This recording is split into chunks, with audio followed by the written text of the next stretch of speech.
105 FM. Good morning to you. Great Tuesday, the 5th day in the month of October, year 2021. Welcome on board. Thank you for joining us. My name is Tunde Olawuwo, and the program is SportsBang, people. On Facebook, we're streaming live, Splash 105.5 FM Ibadan. Splash 105.5 FM Ibadan is where we're reaching out to you from the north to the west, east to the south. What do we do at this time? We give you the best and the latest in the world of sports. Well, what do we have on our table today? In the world of tennis, talking about Alexander Zverev, one of the fast rising tennis star. ATP is investigating allegations of domestic abuse made by his former girlfriend. Well, we'll see how that will go. And in the world of boxing, Tyson Fury doesn't care if Deontay Wilder stays silent at their press conference and insists mind games don't work. Remember, this is the third of their three fights. Hopefully, this will put an end to, whatever agreement. Let's have a decisive winner and then move on from here. 16 Eagles in camp. You know what they say about our headlines, that the camp already bubbling. 16 Super Eagles in camp as team begins training today. This and more you'll be getting on SportsBang today. Again, please know that we're streaming live on our Facebook fan page, Splash 105.5 FM Ibadan. This morning, I've got the duo of Blessing Fowowe and Feromi Adegboyega, and together we'll be running the show from now till 8 o'clock. Good morning to you, Blessing. How are you? I'm fine, Tunde. Good morning to you. Good morning to Feromi. Good morning to the city of Ibadan and beyond. It is great to be back here again. Super Tuesday morning, and it's all about international break. From the excitement we had from club football over the weekend, and now international break, taking center stage. Looking forward to see what the Super Eagles will do later this weekend and all the international matches, and also some of the major talking points hitting the headline. Popular opinion. Yeah. You guys aren't always excited about international break. Yes, we aren't. To be sincere, we aren't always excited about it because you see the that's patriotism gone off the roof, out of the window. And maybe that's even one of the reasons why FIFA is coming up with this talks about having the World Cup every 2 years. Maybe they should have it every year. More international games for them, But yeah, and it starts to sound like the Champions League. They feel like the clubs are having monopoly of the essence of football, the money, the excitement, and we want to have a bite of the cherry. Maybe that's why they're even trying to come up with all of this, new qualifying systems, new. Will it change anything? 2 years. It's a big question, and really, it's one thing that's still going in, through different discussion panels. Everyone trying to come together and say, okay, this is not working for us. This is what you want, but it's not working for me. Can we have it this way? Can we have it that way? Discussions here and there. I think the complications around the world of football today, has made it so.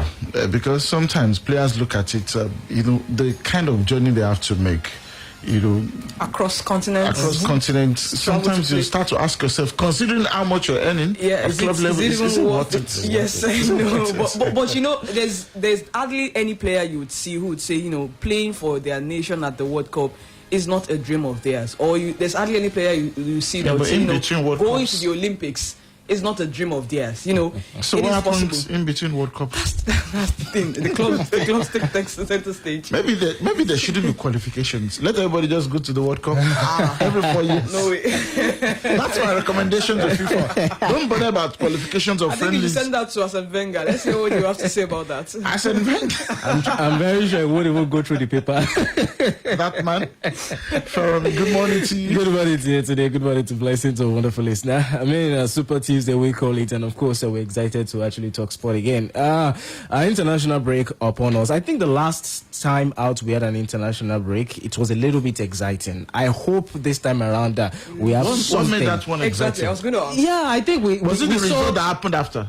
Not really about the result. Were you excited going into that international break? I wasn't excited going into that international break, but at the end of the international break, we saw some games that actually gave us, some excitement, some competition, so to say. I think think the whole essence of not really enjoying that international break is because we don't really get that competition that, club football will actually give us. I mean, look at the game, Liverpool against Manchester City. That's something that is really, really thrilling. End-to-end stuff. We don't usually get that, in the international break. Some big players don't tend to actually go for international breaks, probably due to injury or their clubs not releasing them and all that. And that is why, sometimes you don't have that excitement, that entertainment that we actually need an international break. But aside from that, I think the firing and hiring continues right there in the world of football. Just last night, it was Getafe Stone right there in the Spanish La Liga. And of course, the man is gone at this point in time. 8 games so far this season. And of course, no result for them. And, they just feel that you have actually done enough. It's time for you to actually pack your bags. And of course, Claudio Ranieri back again for Watford. The question is, what can this man be able to do right there at Watford to be able to stabilize them right there in the English Premier League? Well, Claudio Ranieri, a journeyman indeed. Journeyman indeed. With so much experience, having traveled, different continents. Well, he's back. And I think this is, at his age, this is the kind of job you want to take. I mean, not so much pressure. Just make sure you don't relegate them. I think there's huge pressure at this point in time. And that is on Claudio Ranieri. I mean, honestly, to make sure that they actually stay in the Premier League. When I saw... If you see his next couple of games, when I saw you know that appointment yesterday, what I felt was, it's a perfect fit. Mm-hmm. Somebody of his stature. You look at the clubs that he has gone to since he left Leicester City. He has been to Roma, he has been to Sampdoria, he has been to Nantes or thereabout. Yeah. Those are clubs of his stature. And I feel like Watford fits exactly into it. Now, the immediate challenge he has is just to ensure that they do not return to relegation. Stabilize the team, don't return to relegation. I do not think that should be that is more than enough pressure. He's still got time. They've only played about 7 games. That's true. They brought in personnel. They brought in personnel. So I feel like he has everything he needs just to be able to ensure that team is stabilized and they don't return to the Division 2. That's just all. I just hope he will be able to actually do that. I just hope so. Okay, now let's move on this note. The ATP has announced it is investigating high-profile allegations of domestic abuse made by the former girlfriend of Olympic champion Alexander Zverev. Last October, former junior player Olga Sharipova publicly accused the world number 4 of a series of serious assaults to which he issued a blanket denial. Zverev continues to deny all the allegations and has now taken legal action. A route Sharipova has not pursued. The ATP has been heavily criticized for a lack of action, but the organization has now announced an investigation into Sharipova's allegations regarding Shanghai with a statement adding that the ATP fully condemns any form of violence or abuse and will investigate such allegations related to conduct at an ATP member tournament. And still on tennis, Naomi Osaka has dropped out of the women's top 10 for the first time since winning the 2018 US Open title. I would say for the first time since our big break. The Japanese player, who is now 12th, withdrew from this year's French Open and missed Wimbledon to focus on her mental health, not forgetting that she also didn't have a great Olympic. Osaka also took a break from tennis in September after her defense of the US Open title was ended by Leila Fernandez in the 3rd round. Great Britain's Emma Raducanu, who beat Fernandez in the final, is ranked 22nd. Raducanu is set to play in her first event since winning the US Open at the Indian Wells tournament, having been given a white card into the main draw. India will start on Monday and runs until 17 October. Blessing, let me get your take on this. Osaka, at this point, is supposed to be on top of her game. This is actually the moment where you should be reckoning, slams left, right, and center. Mm-hmm. You're young, you're strong and powerful. Prime. Because by the time you're 33, 34, now you will want it, but your body may not, carry you as much as you are seeing with Serena and all of that. You may not even be like a Serena Williams, who are still carried on till 40. Serena is 40, she clocked 40, I think, last Sunday or 2 Sundays ago. But yes, I agree with you. At this point in Osaka's career, I do expect that, she's ruling the game, top of her game, she shouldn't be missing, except for injuries. Mentor of some sort. I mean, a figure that other young WTA players coming through the tour are looking up to and saying, okay, I mean, look at how she burst into the scene. I think I can do that as well. But you also will not take away from the fact that uneasy lies the head that wears the golden crown. I mean, she's been there, done that to the top, and then she felt the pressure, and she almost choked under the pressure. He choked. He almost choked. Yes. Yeah, I know to say don't choke finish. You don't choke finish. She almost choked under the pressure, and then she felt at that point, I need my sanity back. I need to help myself. That's why she decided, okay, you know what? I'm taking a break from the game, and now she's saying she has the itch. She wants to return to the game. So, expectedly, she should be on top of her game, but you also cannot take away from the fact that she had issues that she had to deal with. And those are very personal issues. Very personal. So for me, at this point, I'd like to see how she bounces back Maybe from it's those just issues. me. I seem to align myself with those saying that why don't you have as much consistency in the WTA as you have in the men's tennis? Okay, so when you have maybe like the big three or does it big also four. speak to competition? Does it speak to competition? But if you check all of the sports, very competitive sports, there are those maybe 2, 3, 4 that you say these are the best. Competitive sports, for instance, basketball.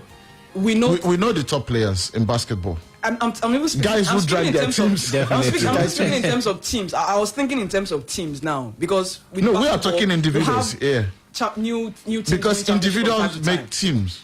Individuals make teams. And if you actually look at those individuals, but they actually make that move. Sport, not a team sport. Which even makes it more individualistic in terms of assessing who a great player is. Also comes to why I was asking, could it be speaking to competition or the talent that is available to each top? The WTA, so many talents available, everyone bursting through the ranks, hoping to grab a piece of whatever is. Maybe the big ones are not big enough. Why is Sarah Miller's why was she able to dominate? Exactly, for that long period of time? They fade off. Let us go back to the ATP now. The big four, the big three.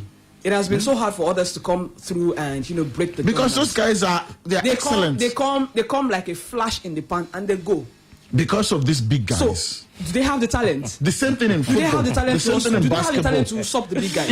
Even in the Formula One. Do they have the talent to stop the big guys? I think those are they have the talent, but those other guys are on another level. Came once, one Islam went off. It looks like one Martin Del Potro came on once. Because those other guys are on another level. It looks like those guys are gradually doing it now. Look at the likes of Danny Medvedev. I mean, he's actually trying something. My next gen that I had Toba really taking it to me about the next gen series. I was so excited about the next gen back then, and he was like, no, they are not there. But the truth is, let's be realistic. I think the inconsistency is there in the WTA. Even when there is no personal issues, even when there's no mental health issues and all that. That's why I'm personally you don't see them to compete. Comfortable with this idea of Osaka going off. I mean, you're supposed to be the lady that will be beating everybody. It pains me as well that because at one point in time she was actually gaining that ground. She was actually being consistent in the WTA until all this actually happened. I feel like maybe we should actually give her some time. Than inconsistency, my opinion, though.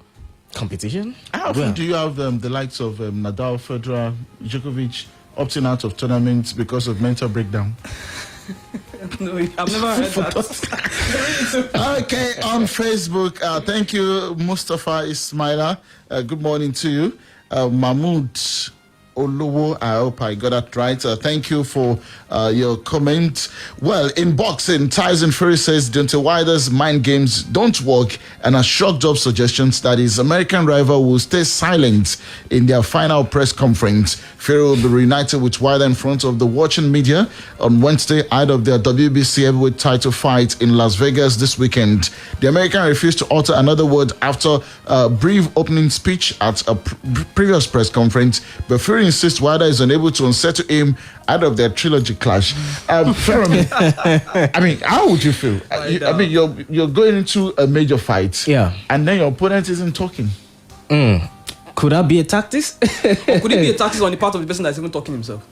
It could be. No, the person who is talking always talks. He always is a talkative. But this one, you know why I said that. He's not talking. So you know why I said that. Maybe he's been talking too much, and he feels. Let me keep calm. Just yesterday, Fury was talking about how Deontay Wilder is an atomic bomb. He has a devastating the question blah, is blah, blah. who is doing something different I felt here? He was patronizing. Okay, so bless Wilder him. with his comment. Let me ask you, who do you think is doing something different here?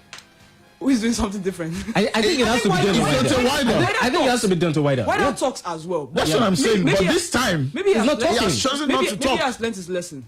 And decides, okay, you know what? I'm just going to keep quiet and go into this game with my head right. Maybe. I just hope at the end of the day. So all the while that he was winning and talking, he made something different. I just hope at the end of the day, if probably he loses, he won't come out to say it's because he doesn't talk or he didn't talk. The super good. before traveling to Douala, Cameroon for the second leg 3 days later. For now, Douala, Cameroon is where Central African Republic play their own home game, just so we understand. A total of 16 players arrived on the first day of camping. CSK Moscow winger Chidera Ejike was the first in camp, arriving on Monday morning, while Allianz Sport defender Chidozie got in not long after. Kaizer Chiefs goalkeeper Daniel Akpeyi, the one we all love, and Paderborn defender Jamilu Collins were also among the early birds in camp. Media officer Babafemi Raji said the players took part in the gym session at 4:30 in the evening. He also confirmed that the team will resume training today by 5 p.m. after another gym session by 10 a.m.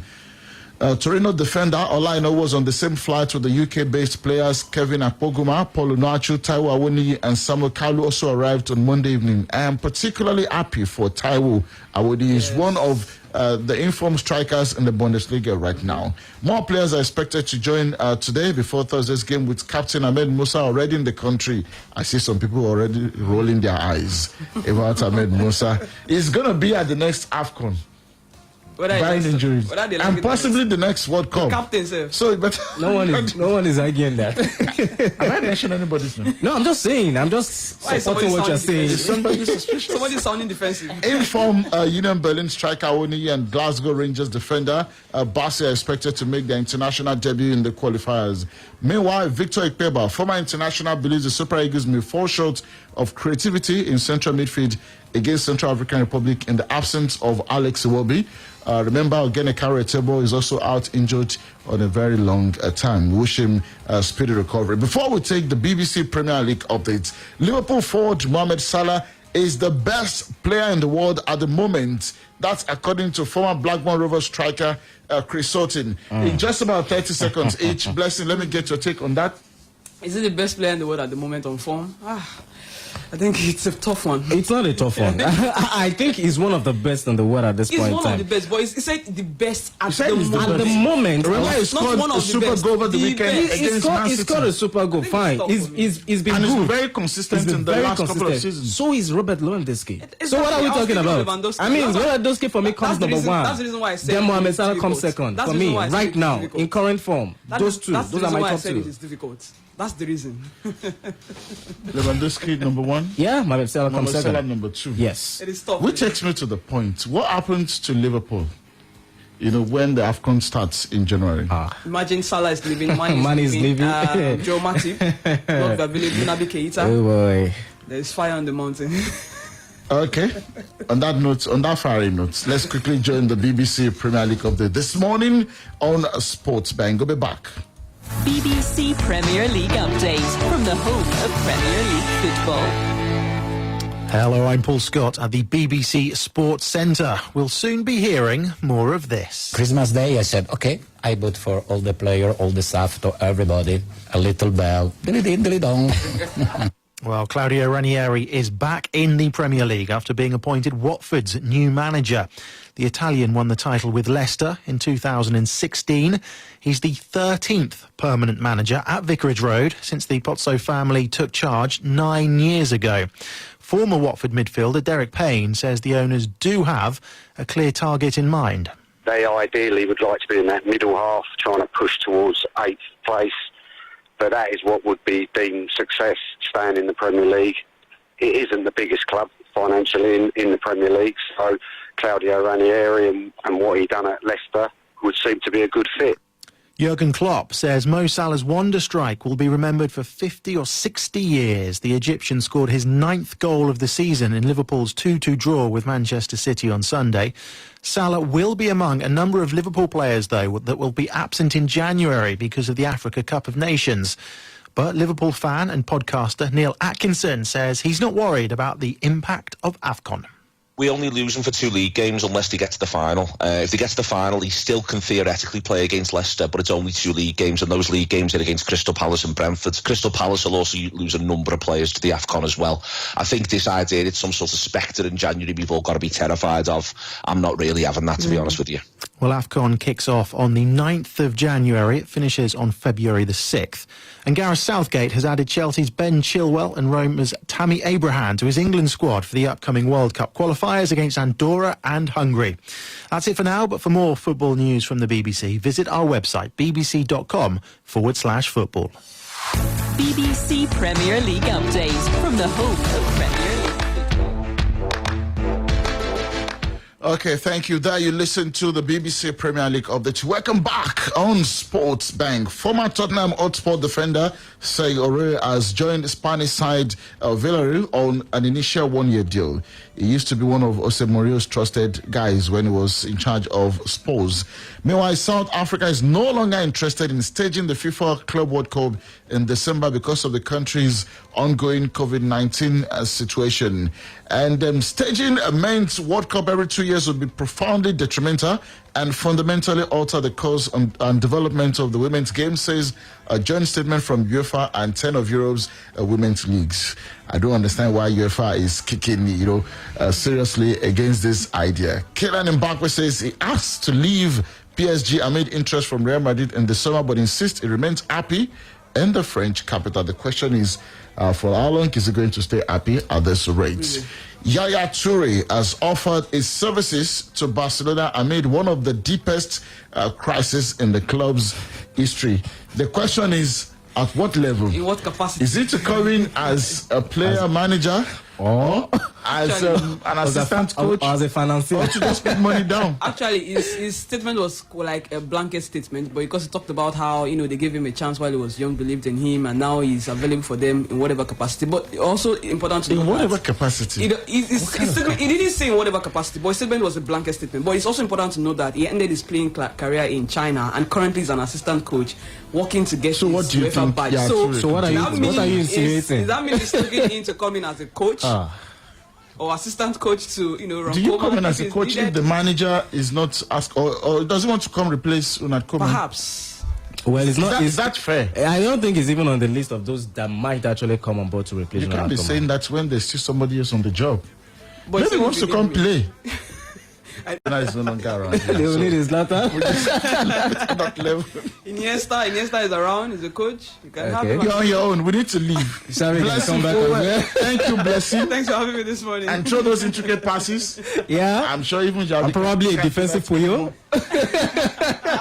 Wow. Fair enough, thank you. You're so much for having me. Thanks to everybody this morning. Thanks to Bolu. Thanks to Guki. Thanks to Ewa from the social media. Do have a great Tuesday. My name is Tunde Olawuwo. SportsBang second half will be right here later this evening at 6:30. Bye-bye.